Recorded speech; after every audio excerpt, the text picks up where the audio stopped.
Halo, selamat siang. Di kesempatan kali ini, saya akan membahas sebuah topik yang sangat relevan di era digital ini, yaitu pentingnya pengamanan informasi.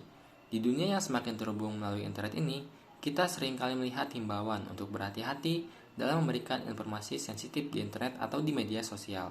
Maka dari itu, mari kita bahas mengapa dan kenapa hal ini begitu penting, lalu bagaimana cara penanganannya. Pertama-tama, penting untuk kita ingat bahwa privasi adalah hak asasi manusia yang mendasar, yang mana hak ini termaktub dalam berbagai konstitusi dan peraturan di seluruh dunia. Adapun menjaga privasi kita secara pribadi adalah cara pertama untuk memastikan hak-hak kita bisa terpenuhi. Dimulai dari contoh kecil, yaitu menjaga informasi identitas pribadi, misalnya nomor induk kependudukan atau nomor KTP, alamat, nomor telepon, hingga informasi akun pribadi. Tidak cukup di situ, di era digital ini, miliaran informasi tersimpan dalam perangkat ataupun dalam server secara online. Perkembangan ini menjadi terobosan baru, namun sekaligus membuat jalan untuk orang jahat masuk melalui celah digital tersebut. Dengan hal ini, kita perlu meningkatkan keamanan digital dari resiko dan ancaman hacker. Jika informasi ini jatuh ke tangan orang yang punya niat jahat, kita bisa menjadi korban penipuan, pencurian identitas, atau bahkan pemerasan. Lalu, bagaimana cara untuk menghindari hal-hal tersebut?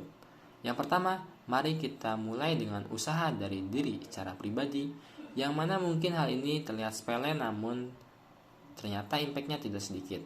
Yang pertama yaitu ciptakan akses yang aman. Cara ini bisa dilakukan dengan mengunci ponsel ataupun aplikasi sensitif seperti perbankan, e-wallet, atau e-commerce dengan sandi atau PIN. Dan pastikan sandi tersebut tidak tersebar. Cara kedua adalah gunakan sandi yang kuat untuk akun-akun Anda. Kata sandi bisa terdiri dari campuran huruf, angka, ataupun simbol. Semakin panjang dan unik kata sandi Anda, semakin kecil resiko akun Anda terbobol. Cara selanjutnya adalah aktifkan two-factor authentication. Hal ini dilakukan untuk membuat keamanan berlapis untuk akunmu. Kamu bisa menonton tutorialnya di link di deskripsi. Cara terakhir adalah perbarui perangkat lunak Anda. Kamu bisa lakukan update perangkat lunak atau update perangkatmu ke versi terbaru untuk mengurangi kerentanan yang mungkin menjadi celah keamanan nantinya. 4 poin tadi adalah upaya yang bisa dilakukan dari masing-masing pengguna secara pribadi.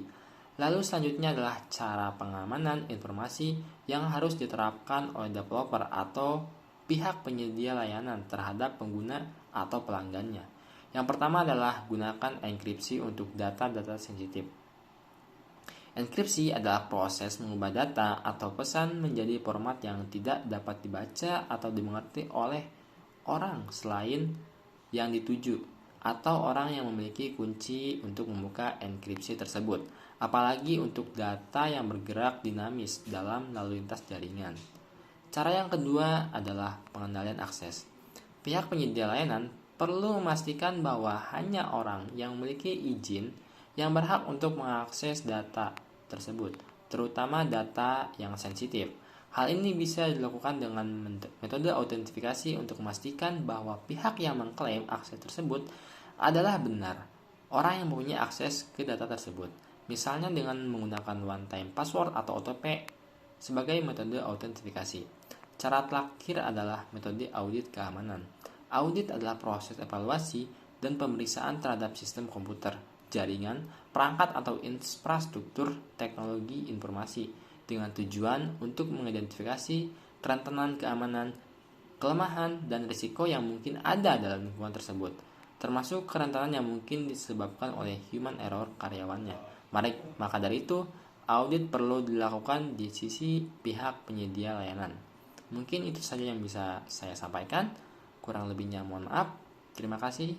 Wassalamualaikum warahmatullahi wabarakatuh.